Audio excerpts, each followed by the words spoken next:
네, 오늘 반도체 로봇주가 좀 쉬고 있는 상황이거든요. 그럼에도 불구하고 이렇게 눌릴 때 우리가 조금 더 섹터에 대한 변화 이런 부분을 일찌감치 알아차리고 비중 확대 기회로 좀 노려야 되는데요. 일단 BH 오늘 장중에 11% 넘는 상승세를 보였습니다. 코스피 종목이고요. 워낙 BH 하면 이제 애플이 떠올리는데 로봇 강자라는 리포트가 오늘 아침에 참 눈에 많이 띄었습니다. 그래서 이걸 직접 쓰신 연구원을 연결을 해봤습니다. 직접 들어보고 왜 BH가 이 시대 로봇 강자로서 우리가 꼭 봐야 되는지 의견을 여쭙도록 하겠습니다. 대신증권의 박강호 연구원 연결합니다. 연구원님 반갑습니다. 예, 안녕하십니까. 대신증권의 박강호입니다. 네, 많은 분들이 BH를 궁금해하시는데 오늘 리포트를 잘 쓰셨더라고요. 그런데 인상적인 것은 로봇 시장의 핵심 수혜주가 될 것이다라는 문구였습니다. 왜 그런지 좀 파악 좀 부탁드립니다. 일단은 회사의 사업 포트폴리오가 변화하는 것에 대해서 중점을 주어야 된다고 보고 있습니다. 이미 BH 같은 경우에는 다 아시겠지만은 애플 스마트폰에 이제 PCB를 공급하는 메인 업체입니다. 특히 올해 같은 경우에는 이제 애플이 처음으로 폴더블을 출시할 거로 보고 있기 때문에 올해 이 수혜를 보면서 하반기 연간 실적이 상당히 좋아질 거로 보고 있습니다. 그런 과정에서 BH도 이제 글로벌 이제 포트폴리오 변화를 보면은 로봇이나 휴머노드 쪽으로 다각화가 될 수 있다고 보고 있습니다. 가장 중요한 거는 이 로봇이나 휴머노이드가 향후 2, 3년 안에는 양산화다는 단계로 전환될 경우에는 이 가격 경쟁력이 상당히 중요합니다. 그렇게 본다면은 전체 원가에서 많이 차지하는 부분이 액추에이터라는 부분인데 요거를 줄인 부분을 이 연성 PCB를 포함한 RF PCB가 이거를 대체하는 방향으로 기술 개발이 많이 진행되고 있다고 보고 있습니다. 이런 과정에서 본다면은 국내 PCB 업체 중에서 연성과 경성을 다 사업을 하고 있고 두 번째로는 요걸 RF라는 부분을 연결한다면은 상당히 액추에이터를 줄이는 하나의 대안으로 부각이 될 수 있다고 보고 있어서 그런 관점에서 BH에 관심을 있고 또 BH는 폴더블과 노버 같이 엮어서 본다면은 밸류에이션의 리레이팅이라는 부분 측면에서는 시장에서 상당히 긍정적으로 평가받지 않을까 그렇게 저는 보고 있습니다. 네, BH 하면 이제 PCB라고 해서 전기의 길을 터주는 굉장히 핵심 그런 부품이죠.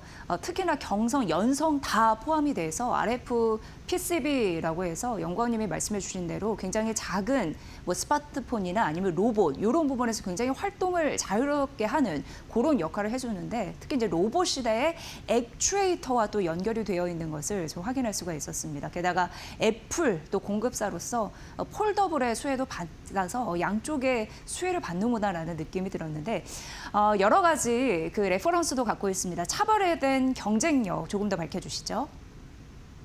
기본적으로 본다면은 이제 국내 시장에서는 이제 연성 PCB 쪽, 그다음에 연성을 기반한 RF PCB의 최대 생산 능력을 갖고 있고요. 이러한 기술력은 이제 애플한테 메인으로 공급하고 있기 때문에 이미 글로벌적으로는 제품에 대한 브랜드, 그다음에 기술 경쟁력을 이미 검증받았다고 보고 있습니다. 두 번째로는 이제 2022년에 이 LG전자로부터 차량용 무선 충전 모듈 사업을 인수를 했습니다. 그래서 이것이 연간 매출액도 3천억 정도에서 4천억 정도 되고 있기 때문에 글로벌 자동차 업체한테도 이미 기술력과 제품 경쟁력을 받고 있다는 거죠. 그렇게 보면 애플과 글로벌 자동차 업체들한테 신뢰성과 기술을 갖고 있다는 거는 이미 휴먼 로보에도 전환될 때도 이미 그런 경쟁력을 이어갈 수 있기 때문에 이 스마트폰, 자동차, 로봇까지 제품 경쟁력을 갖고 있는 것이 이 BH의 차별화가 아닐까 생각하고 있습니다. 그리고 또 이제 궁금한 게 미국과 중국의 관계를 고려할 때 왠지 반사이 그런 가능성도 염두에 더 봐야 된다 이런 느낌도 드는데 어떻게 보십니까?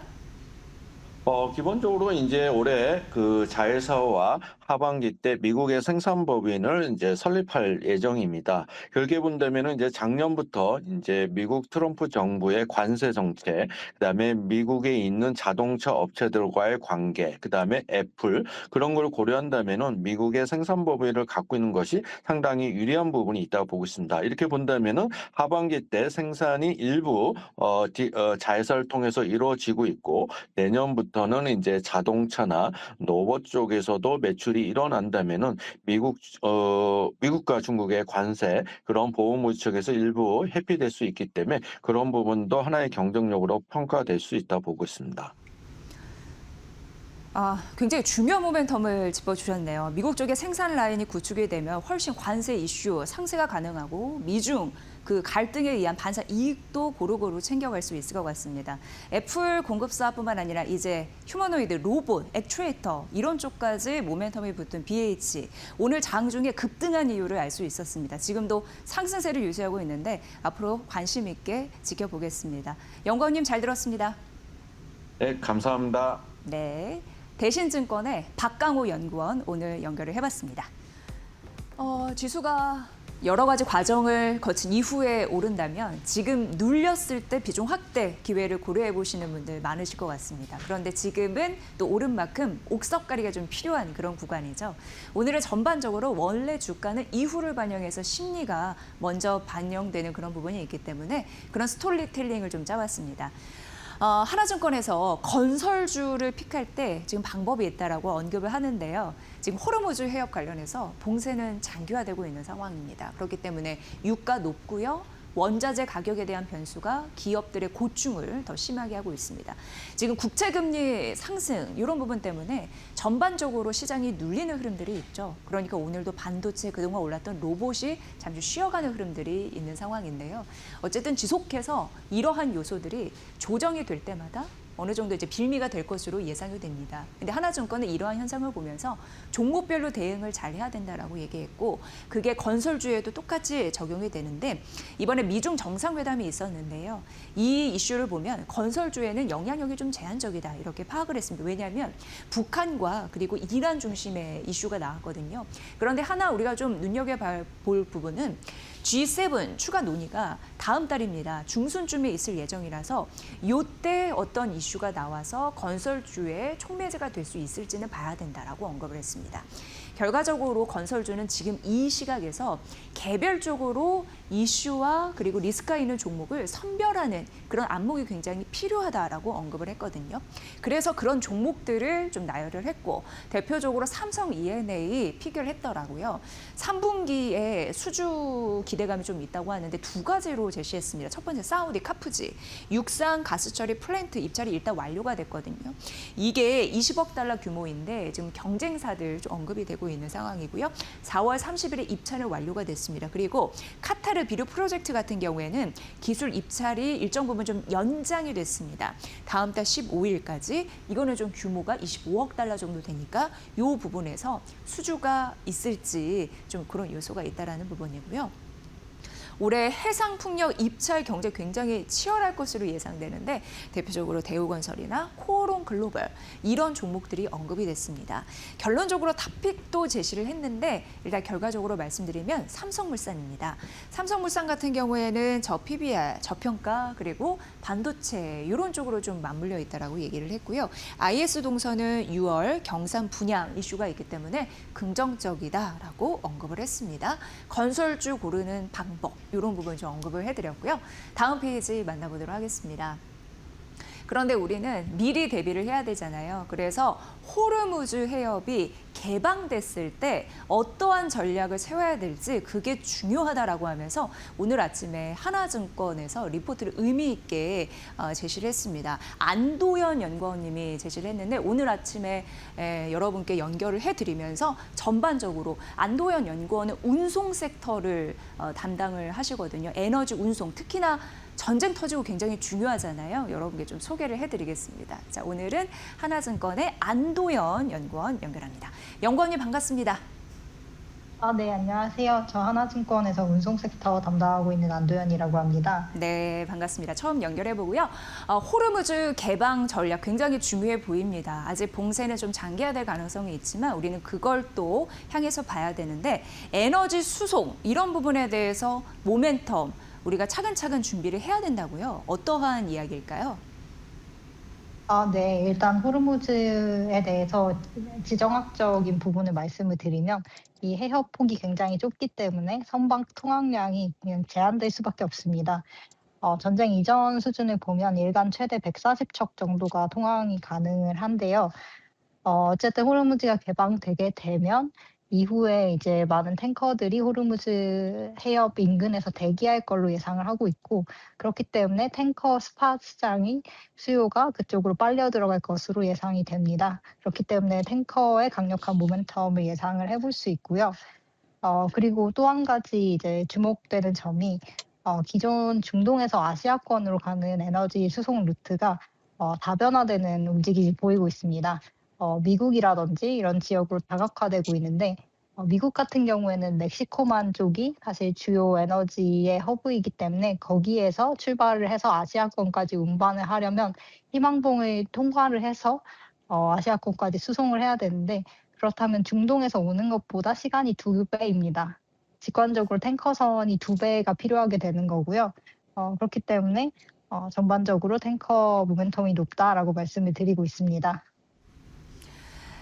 네, 영건이 말씀 참 잘해주셨는데 여기저기 봐도 탱커 수요, 그러니까 탱커의 모멘텀이 굉장히 강력하구나. 여기에서 탑픽을 우리가 좀 찾아봐야겠구나 이런 생각 들었습니다. 그리고 전쟁 터지고 나서 워낙 이제 에너지 수송 커버하시니까 보면 항공유에 대한 부담도 엄청나거든요. 그러니까 항공주 주가도 부담일 수밖에 없고 실적은 언제 개선되는 건지 좀 답답하신 분들이 많으신 것 같습니다. 이제 항공주의 부담은 우리가 어떻게 전략을 세워봐야 될까요? 네, 항공 유가가 사실 전쟁 이전 대비해서 2배 정도 수준으로 급등을 했는데, 당연히 항공주에게는 부정적인 상황입니다. 지금 항공사 내에서 영업 비용 중에 항공 유가 비중이 30% 정도라고 생각을 하시면 되는데요. 요게 2배가 된 상황이니까 당연히 이제 항공주에게는 실적 부담으로 작용할 가능성이 높다라고 생각을 하고 있습니다. 근데 결국은 이 항공 유가를 고객한테 전가를 해서 높아진 운임을 고객에게 받을 수 있느냐, 요게 핵심인데, 2 분기에는 사실 그러기가 어렵습니다. 저희가 여행을 가기 위해서는 미리 발권을 해 놓는 그런 확률이 더 많잖아요. 그렇기 때문에 2 분기 같은 경우에는 1 분기 전쟁 이전에 미리 발권한 티켓을 위주로 매출이 일어날 것으로 예상을 하고 있고, 어쨌든 3 분기부터 어떤 항공사가 그래도 운임을 올려서 승객한테 전가를 할 수 있느냐라고 보면은 그거는 국내에서 대한항공밖에 없다라고 생각을 하고 있습니다. 왜냐하면 대한항공 같은 경우에는 장거리 노선이 매출 비중에서 한 50% 정도 되는데요. 여객 매출 비중에서 50% 정도 되는데, 여기에는 사실 경쟁자가 많지 않기 때문에 운임 인상이 상대적으로 용이한 그런 환경이라고 이해하시면 될 것 같습니다. 그리고 대한항공 같은 경우에는 항공화물사업부가 굉장히 캐시카우 사업부로 자리 잡고 있는데, 항공화물사업부 같은 경우에는 발권 시점이 여객 대비해서는 타이트하기 때문에 유가 전가가 상대적으로 쉬운 환경이다, 이렇게 생각하시면 될 것 같습니다.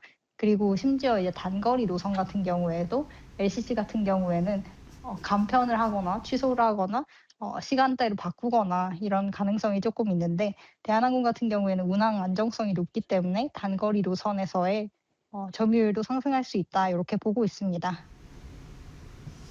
네, 결국 아주 쉽게 얘기하면 규모의 경제를 이루고 있는 대한항공이 이 파도를 잘 넘을 수 있구나 이런 생각이 들었습니다.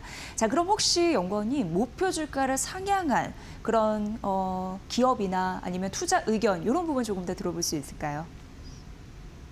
네. 네. 상반기까지는 사실 운송 섹터가 코스피 대비해서는 언더퍼폼한 상황입니다. 근데 하반기부터는 이제 탑픽 위주로는 상황이 반전될 수 있다, 요렇게 생각을 하고 있고요. 이 리포트에서는 페노션과 대한항공을 추천을 드리고 있습니다. 그 페노션에 대해서 목표 주가를 상향을 했는데, 페노션은 사실 기존에는 벌크 선사로서 포지셔닝한 부분이 큰 것 같습니다. 근데 이제 페노션의 영업이익의 절반 이상이 에너지 수송 쪽에서 발생하고 있는 점을 감안을 해서 '에너지 선사로서의 리레이팅이 필요하다.'라고 생각을 하고 기존 이제 타겟 PBR이던 0.55배에서 에너지 선사 감안해서 0.8배로 상향을 하고 따라서 목표 주가도 기존 7,000원에서 9,000원으로 상향을 했습니다.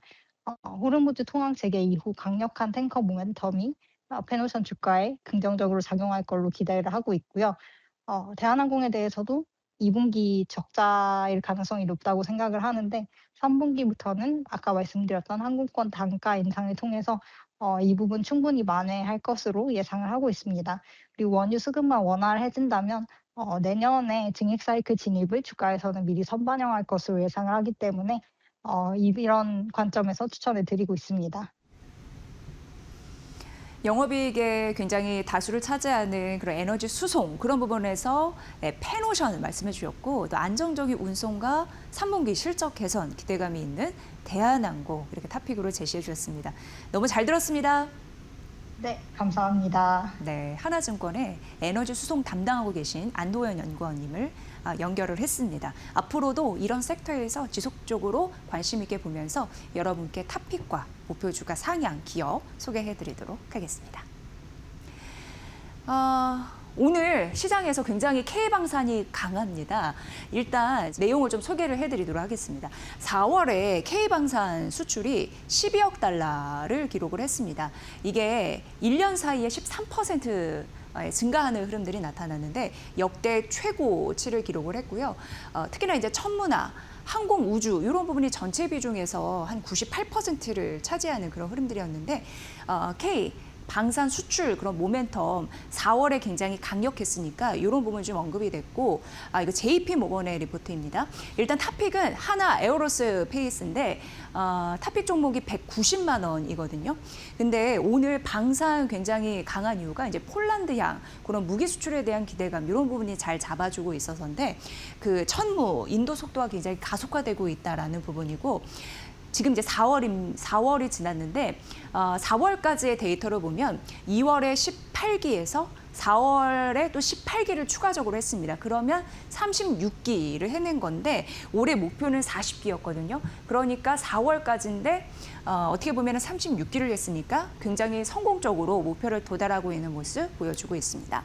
한국 항공우주 같은 경우에는 24만 원인데요. 인도네시아 KF21 관련해서 부품 출하가 시작되는 모습 나타나고 있고 LIG 디펜스 에어로스페이스 같은 경우에 110만 원 목표 주가를 제시했는데 중동 국가들로 이제 천궁2 같은 거 굉장히 유명하죠. 수출 계약이 좀 임박한 그런 모습 나타나고 있고 향후 3개월 내 굉장히 강력한 주가 상승이 나타날 가능성이 있다라고 JP모건에서는 언급을 했습니다.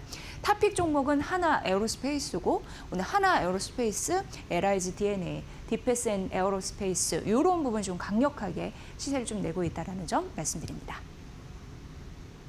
네, 이게 이제 DS투자증권이었던 거죠. 한솔케미칼에 대한 분석이었는데 DS투자증권과 그리고 여타 국내 증권사들이 오늘 아침에 한솔케미칼을 분석을 했고요. 골드만삭스에서는 약간 이제 투자 의견이 좀 엇갈려서 비교 분석하라는 의미에서 좀 갖고 와봤습니다. 일단 한솔케미칼은 목표 주가 상향했는데 40만 원으로 올려잡았고요. 올려잡은 최근에 증권사들을 보니까 40만 원까지 얘기를 하더라고요. 일단 8월 18일까지 6천억 원 정도 자사주 매입 소각을 하겠다라는 추진 소식이 있고 향후 조금 더 자사주를 매입해서 소각할 수 있다라는 기대감이 있는 상황입니다. 1분기 영업이익은 그냥 좋지 않았습니다. 왜냐하면 이제 컨센서스 대비해서 좀 하회하는 흐름들이 나타났는데 나프타 가격 상승에 인한 이제 과산화수소 이런 부분, 이제 원재료 가격에 대한 부담감 이런 부분이 좀 발목을 잡았고요. 디스플레이 고객사 같은 경우에도 출하량이 감소하면서 1분기 영업이익이 좋지 않은 흐름들이 있었는데 다만 여기에 이제 목표 주가를 상향한 이유는 이쪽에 있는 것 같습니다. 2분기 쪽에서 수익성이 좀 개선될 가능성을 바라보고 있는 거거든요. 그래서 올해 영업이익은 1,895억 원으로 1년 사이에 한 21% 정도 괜찮아질 수 있다라는 가능성을 언급을 했습니다. 그런데 이제 골드만삭스에서는 내린 거죠. 37만 5천 원에서 소폭 이제 37만 원, 소폭 하향한 흐름들이 있었는데 그래도 반도체 중심으로 좀 긍정적인 이익 성장이 기대가 돼서 매수는 유지한다라고 언급을 했습니다. 해외 증권사, 국내 증권사 시각 좀 비교해 드렸습니다.